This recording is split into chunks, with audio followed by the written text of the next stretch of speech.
I've come here to the University of Arizona at Tucson to speak to one of the most renowned philosophers, intellectuals in the world, as well as leading expert on propaganda, politics, media, war, and of course I'm talking about the renowned Mr. Noam Chomsky. I'm here specifically to talk with him about the refugee crisis on our borders.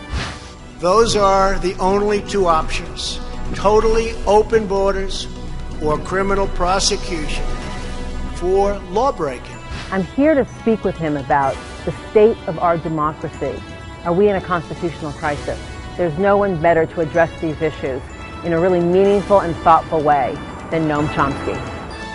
Thank you, Mr. Chomsky, for sitting down with me. I consider it a real honor and a privilege to be able to discuss these matters of such urgency with you, so thank you. Happy to be with you. Thank you. You have been a leading voice on the refugee crisis, not just from Central and South America, but all over the world for decades. But this moment in time, with the thousands of families from Central America at our gates and being separated by the zero-tolerance policy, the children jailed, seems a very different moment, particularly for the United States and its values and ideals, or our perceived values and ideals, and how we define ourselves. How dangerous is this moment in your estimation, and what does it mean for the United States? Well, I think we should really regard the so-called refugee crisis as a deep moral crisis in the West. I mean, tens of hundreds of thousands of people, it's going to be many more in the future, are fleeing from intolerable conditions, from violence, terror, starvation. They're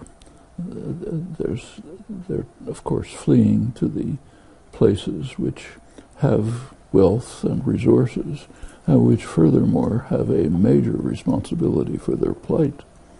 In the case of Central America, the United States has a shocking record of support for murder, violence, slaughter, virtual genocide. The 1980s, we practically devastated the three countries that are now the main source of refugees. The fourth, Nicaragua, was unusual in that it had an army to protect itself, protect the population from the U.S.-backed terrorists. In the other three countries, the terrorists were the army. And now the end result of this, people are fleeing from the wreckage that we created. People fled, and young people fled in the 80s, came to the United States, to Southern California, other places, that were caught up in gangs, going back, and the gangs are devastating the country still further. Quite apart from our crucial responsibility, just out of plain elementary moral considerations, we should be welcoming these people. But given our role in their devastation of their lands, we have an enormous greater responsibility. Actually, we should bear in mind that these people would prefer to be in their own countries. They're not coming here because they didn't like their countries. Since we made their countries unlivable, our primary responsibility is to provide ways in which the countries can become viable. In that case, there won't be a refugee crisis. Right now, there's a moral crisis because of our double refusal. First of all, to absorb the victims, and secondly, to reconstitute what we've destroyed. And similar comments apply to Europe. People are fleeing from Africa to Europe, not from Europe to Africa, and there's hundreds of years of reasons for that, which we all know or should know. So this seems, yes, a moral crisis, and I would like to discuss that with you, but at the immediate, it's also a constitutional crisis, because these refugees, when fleeing peril, persecution, violence, have a constitutional right to present themselves legally and apply for asylum. Instead, they're being separated from their children and jailed. So Does this finally constitute the constitutional crisis? Will this refugee kind of playbook to rally up the Trump base backfire on him, as we've seen it a little bit? Or will it be, as some analysts say, yeah, he may lose the moment, but he's going to eventually win the war, against immigrants? Well, the recent last few weeks treatment of children, separating them from their parents, they'll never see them again. They're scattered in places where they don't know where they are. Do you think they'll not see them again? They will not be reunited? I think it's very unlikely, considering the present circumstances. But this has been such a scandal that it's led to, it compelled the administration to try to backtrack somewhat, because it's just beyond description to see these children torn away, separated from their parents sent back, the children are basically lost. The solution that's been proposed is maybe marginally better than the original crime, but only marginally. Essentially being caged. These people, all of them, should have the opportunity to present themselves for asylum according to recognized international conventions, to have legal aid, support, honest courts, not the kind of courts that exist which are simply a scandal, where refugees have an appointed lawyer who tells them to answer yes to whatever the judge says, which they don't understand because they don't know English. So essentially they're saying, are you guilty of coming across the border? And they say yes, and then they're sent back. That's not a legal proceeding. Jeff Sessions has now said that using gang violence as a reason to flee is no longer justifiable. And the Trump administration is now saying there should be no courts, no judges to interfere, and that these people should just be deported. In fact, there's a deal being offered to the jailed immigrants that if you want to have your children back, you have to agree to immediate deportation. I mean, in the broader sense, you have been a leading voice against the abuses of our U.S. government. Is this another level, Mr. Chomsky? How would you define the moment? It's another. I mean, it's hard to evaluate crimes. So take, say, there happens to be a flood of refugees from the Mayan areas of Guatemala to the United States. These are areas where virtual genocide was carried out in the early 1980s with enthusiastic U.S. support. President Reagan praised the main perpetrator of the genocidal acts. Later, many years, he was condemned. He told us he's a wonderful man, a great believer in democracy. We kept providing aid and support. We enlisted other countries to arm and train the murderers when Congress imposed certain constraints on the U.S. Is that better or worse? And now people are fleeing. How do you compare that with taking children away from their parents and sending them off to oblivion? I don't know a metric that compares these crimes. They're all horrendous. So what do we do? In your Instagram, there's a wonderful quote. I'm not sure if it's yours or someone else's. I think it's yours, where you said, that apathy basically is complicit in the crimes. If we do nothing, but we feel so unempowered, we feel so victimized by the media and the propaganda, that what do? He's hijacked both parties. Well, the fact is, with all the flaws of the United States, it remains a pretty free country, which means we have plenty of opportunities to do things. So you remain hopeful? I think we should always remember Gramsci's famous slogan that we should have pessimism of the intellect but optimism of the will, meaning, which is particularly important for people like us who do have opportunity. And opportunity confers responsibility, which means we can make use of the opportunities that are available to us, and they range from legal measures like providing legal aid to charitable acts, to electoral politics, to civil disobedience. We have a wide range of things we can do to try to overcome shocking, sadistic violations of elementary human rights. On the news the other day, there was an analyst who said, you should stop being shocked and astonished by the daily, assaults of this administration and the autocracy that's now out in the open, framed as a democracy. Yet, in all of your writings, you've spoken about these abuses for years. This is nothing new. It's just more out in the open and blatant. Would you assess this on a scale of 1 to 10 as the worst you've ever seen it? No, I don't think so. Where does it fall? How do you compare it with killing several million people in Indochina and destroying 3 countries? Every sadistic horror has its own particular disgraceful characteristics, and you can't really weigh them in scales. They're all horrible in their own ways. We have a lot to think about and do something about. First of all, we can compensate to some extent for atrocities that we've carried out, but we can certainly take care of the victims with mercy and humanity, and in this case even in accord with international conventions that are well accepted, violated constantly, but nevertheless formally accepted. We should be taking the lead in accepting them. After all, the United States is the richest, most powerful country in world history. We have incomparable advantages.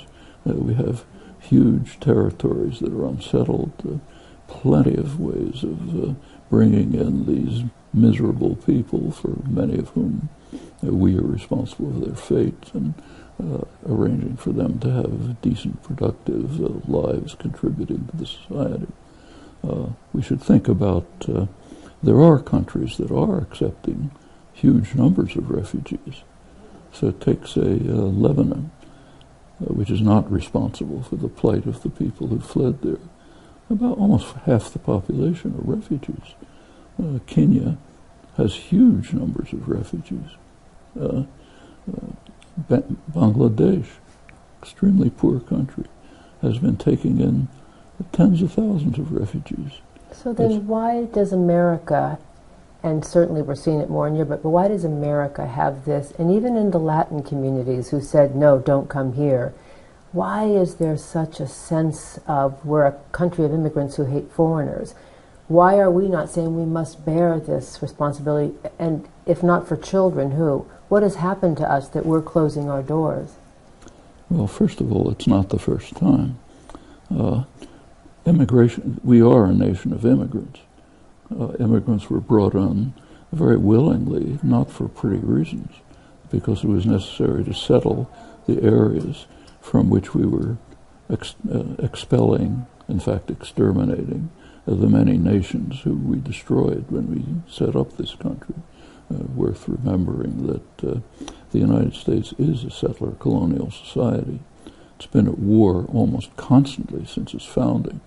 At first, the wars against the numerous Indian nations who lived here, they were effectively exterminated virtually. Then foreign wars, many in the Central America, Caribbean region, and then beyond. It's hard to find a day when the United States has not been at war, and these are not wars of defense. So immigrants were brought on as long as they were white.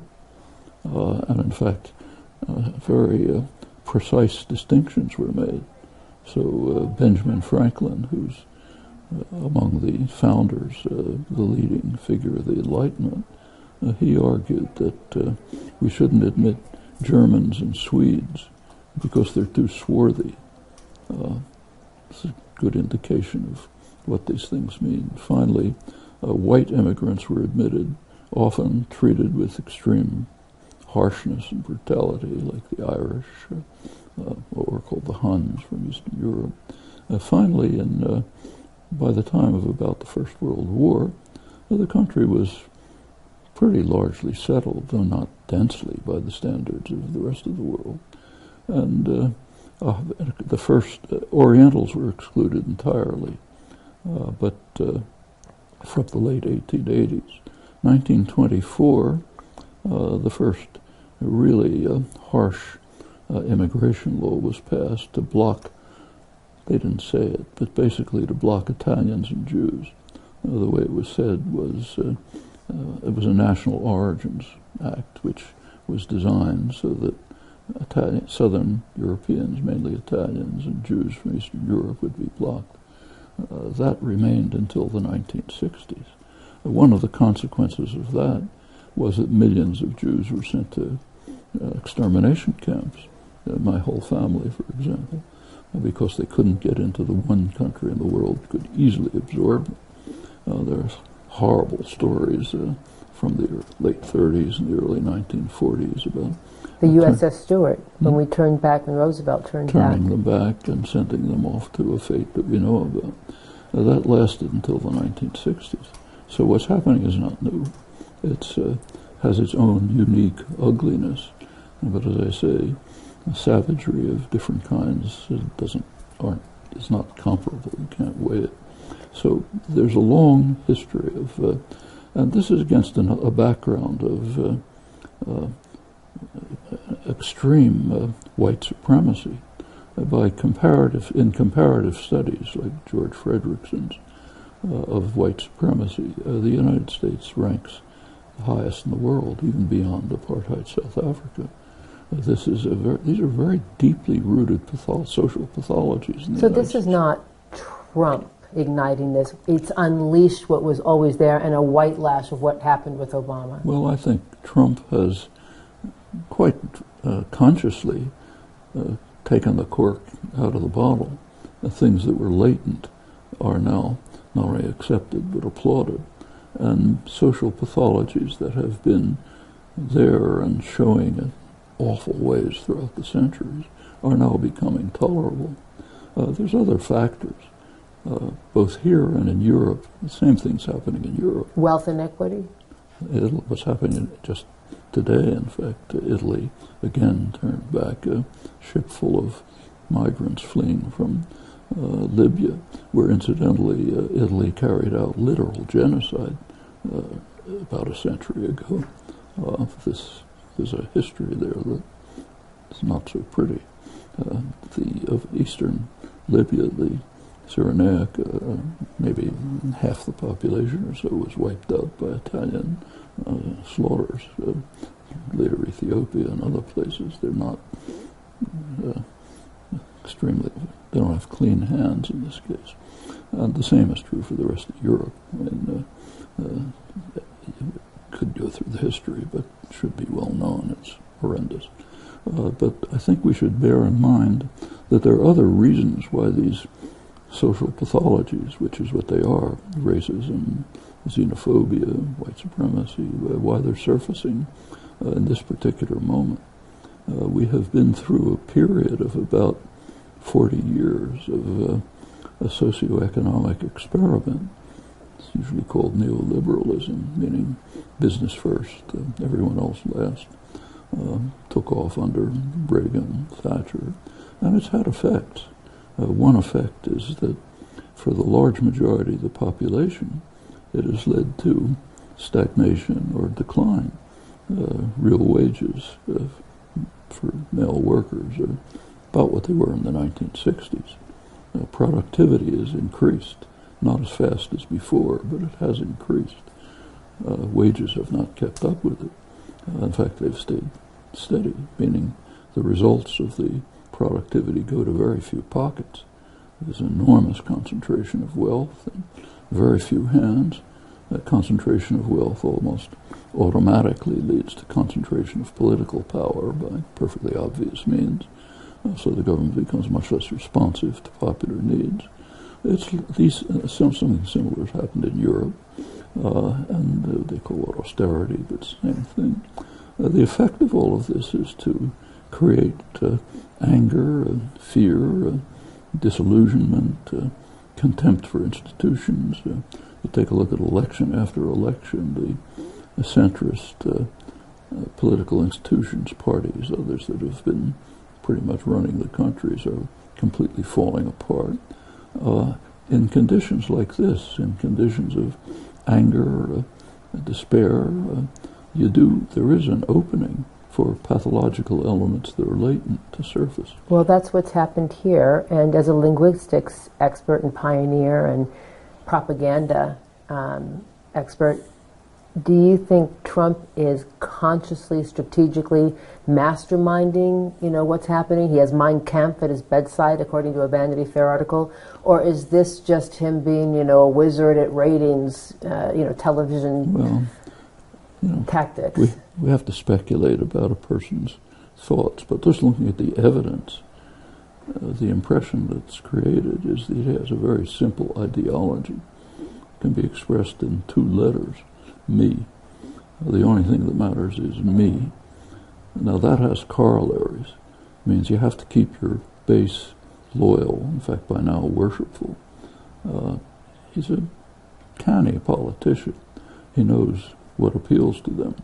And in moments of periods like this, periods of anger, fear, and distress, what's going to appeal to people is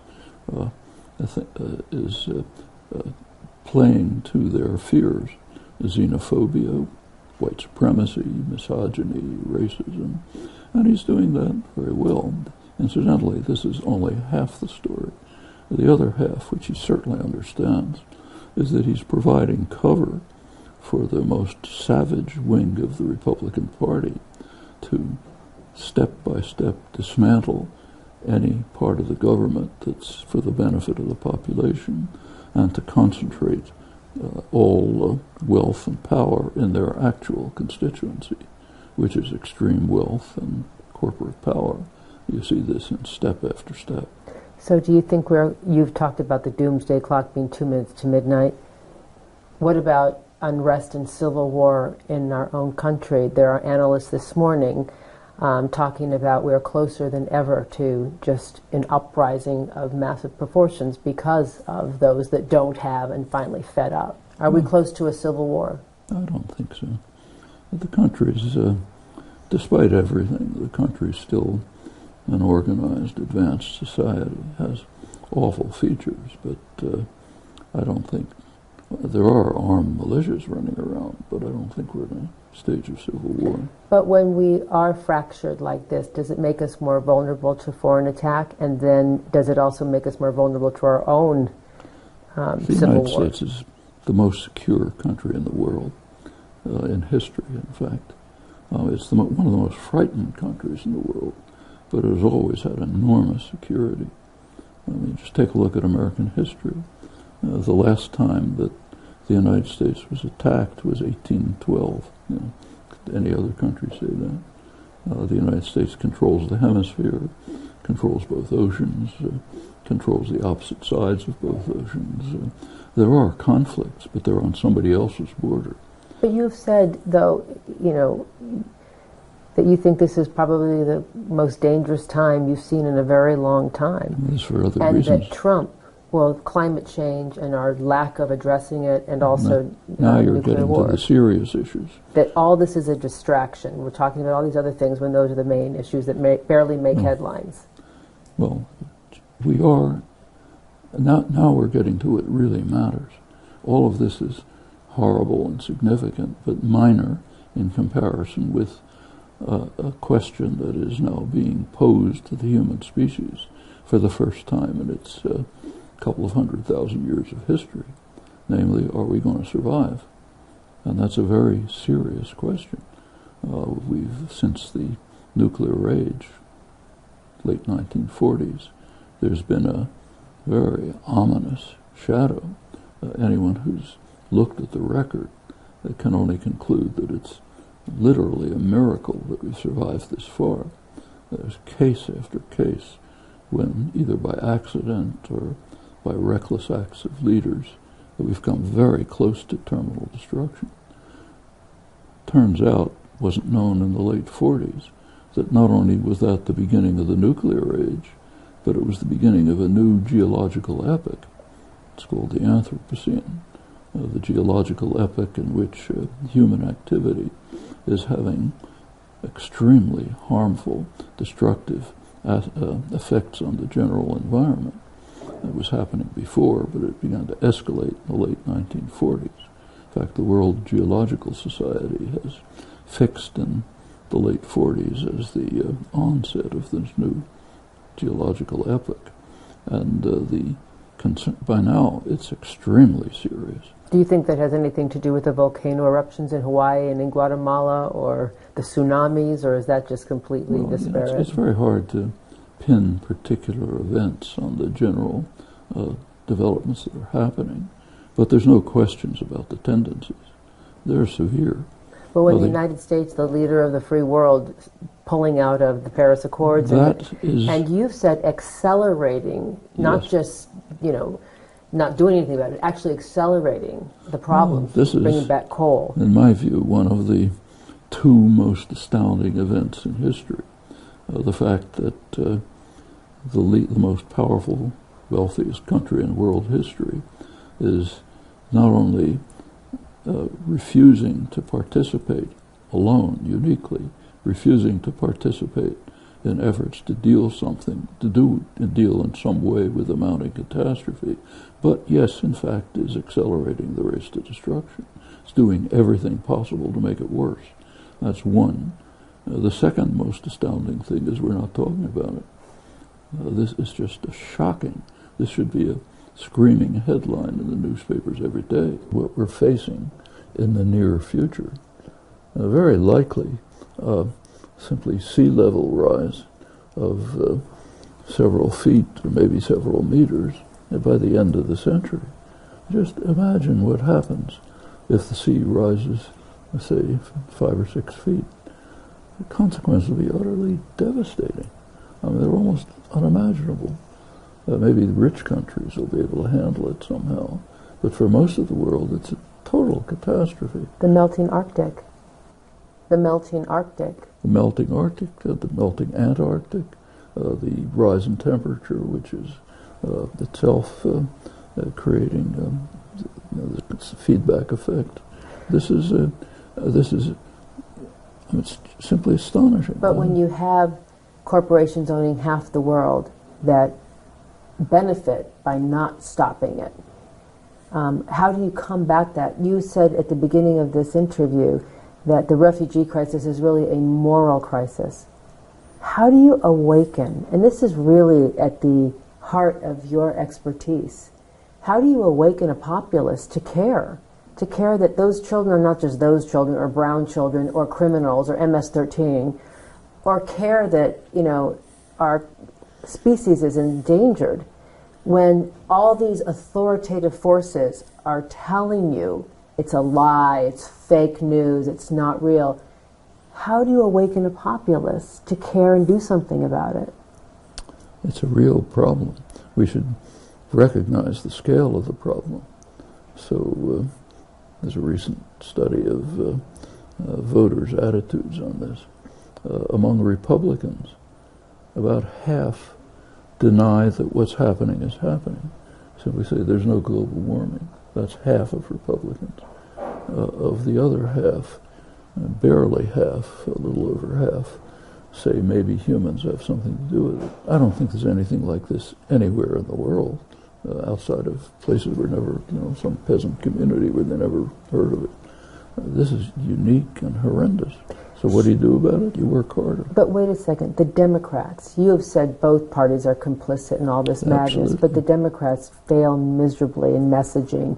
They don't have a platform. We don't have a candidate.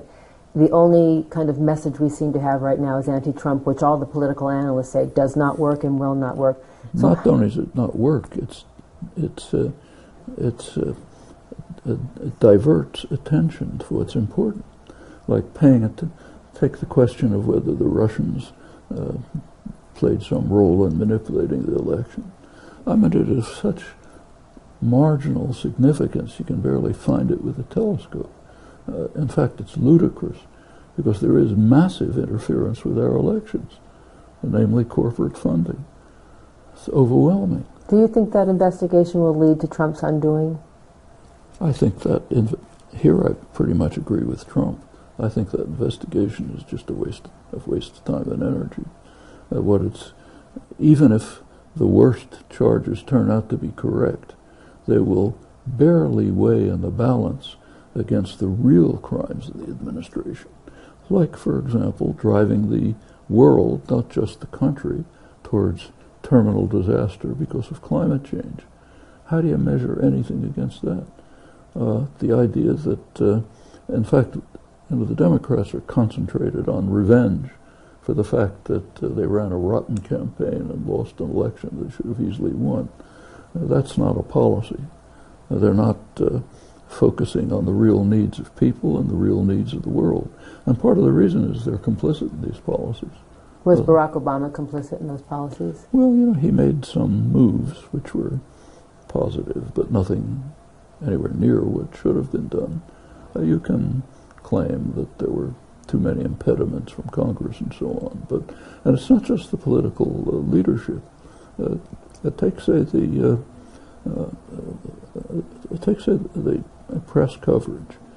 Take a look. There's article after article appearing mostly in the business press about the great prospects for the United States to become energy independent by increasing production of fossil fuels. We're now surpassing Saudi Arabia in destroying the planet. Article after article.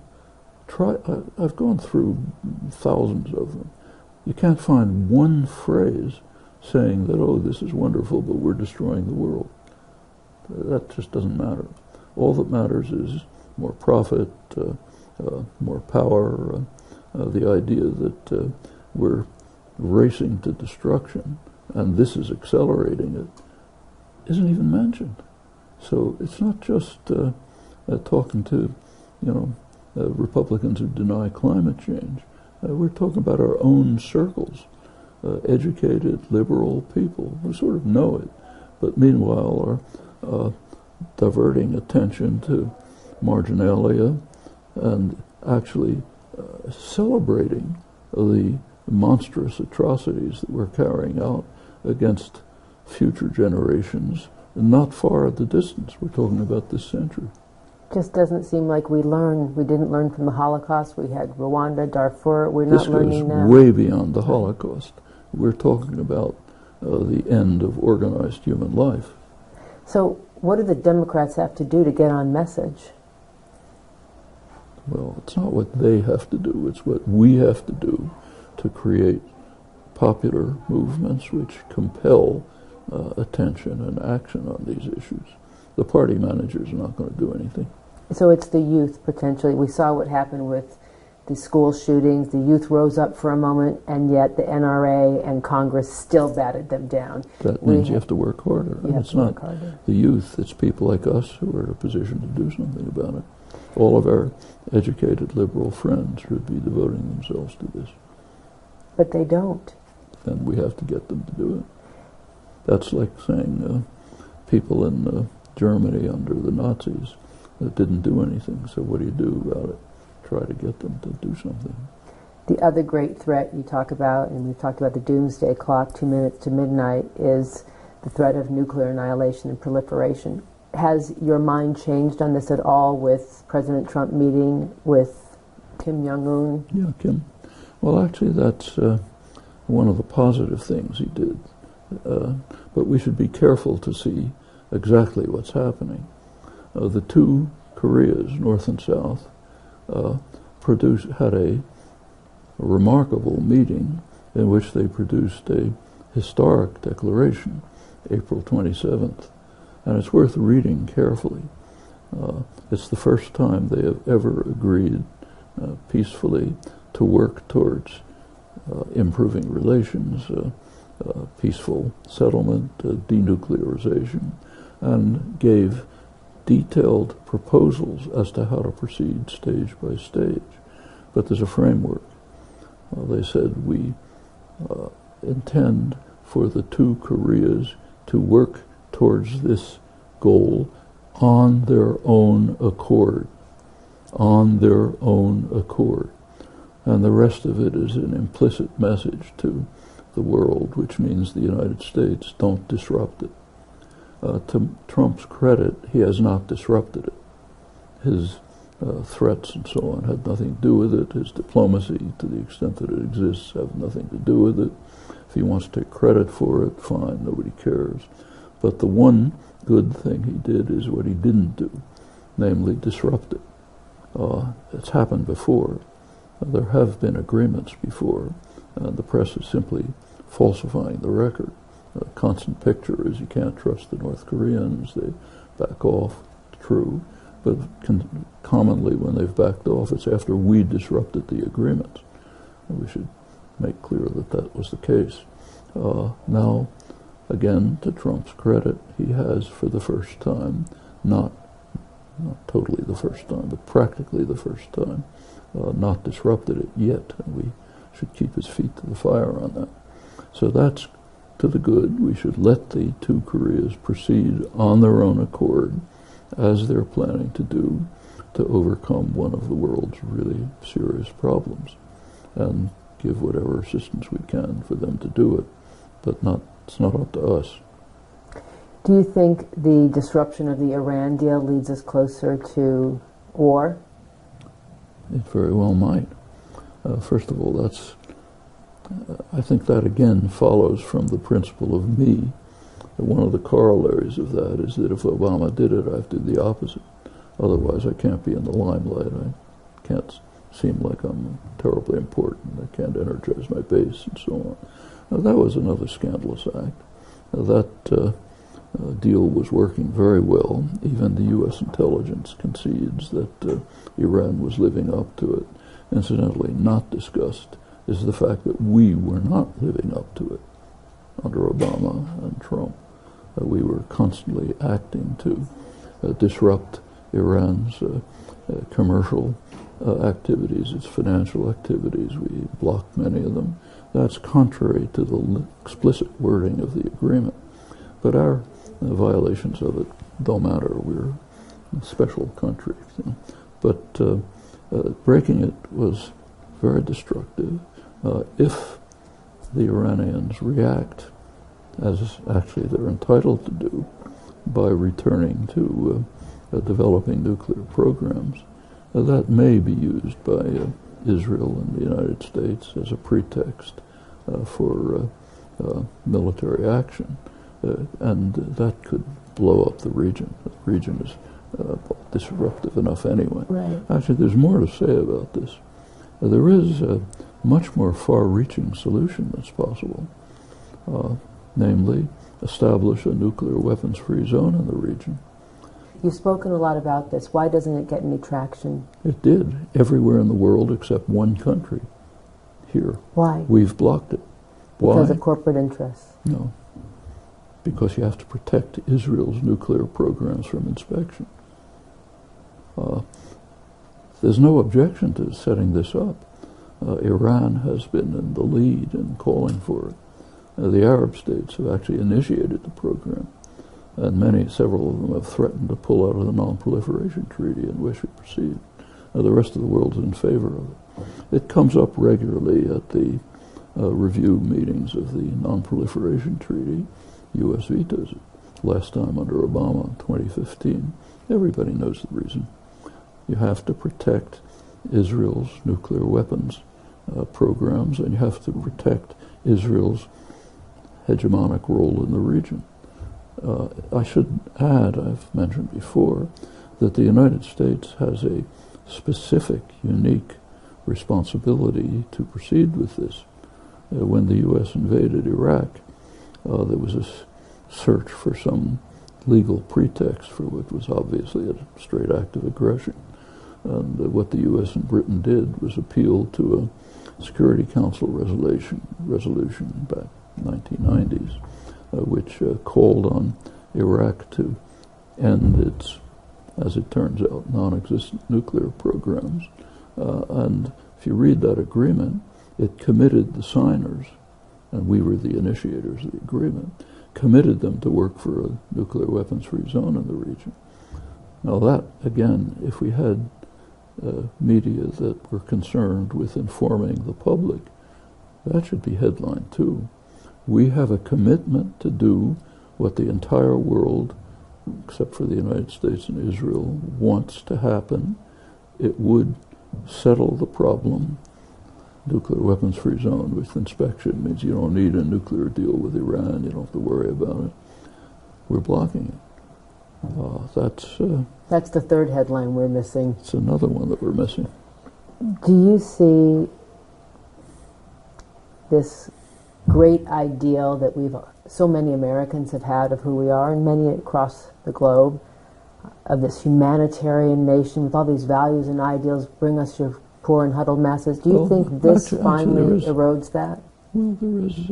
Are we seeing differently around the world? There is information about this. Namely, ask what the world feels like. Actually, it's been done once.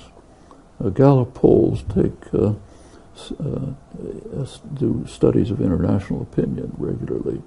1 year, 2013, they asked the question, which country is the greatest threat to world peace?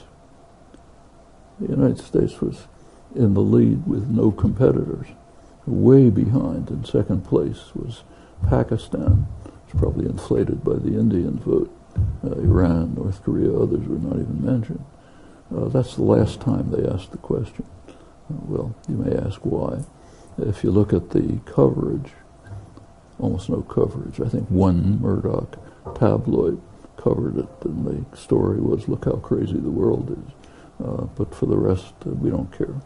We say we're the most important humanitarian, peaceful, loving power. If the world says the opposite, the world is crazy. We don't have to listen to that. On the cover of Der Spiegel this morning, there is a picture apparently of Trump with Putin and Kim and the leader of Turkey, Erdogan. And it apparently says, autocracy, Do you see our democracy heading toward like a real, what Germany was in '38 and all of a sudden became, this tyrannical regime? I think the circumstances are very different. I mean, you can find similarities.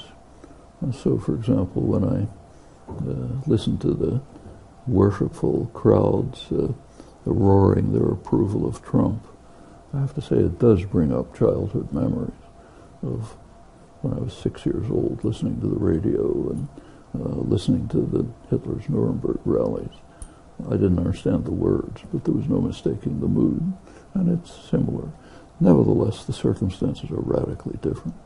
I don't think comparisons to Weimar Germany are really appropriate. It could become much worse, but it's very much under our control, and terrible things are happening, but not like that. Do you think we'll lose the midterms, or the midterms will have a wave of blue that could shift things, or not so much? If the Democrats could get their act together, they could retake Congress, do much better at the state level. Should remember that the party was practically destroyed during the Obama years. The DNC kept us from Bernie Sanders. Well, at the state level, legislatures just collapsed.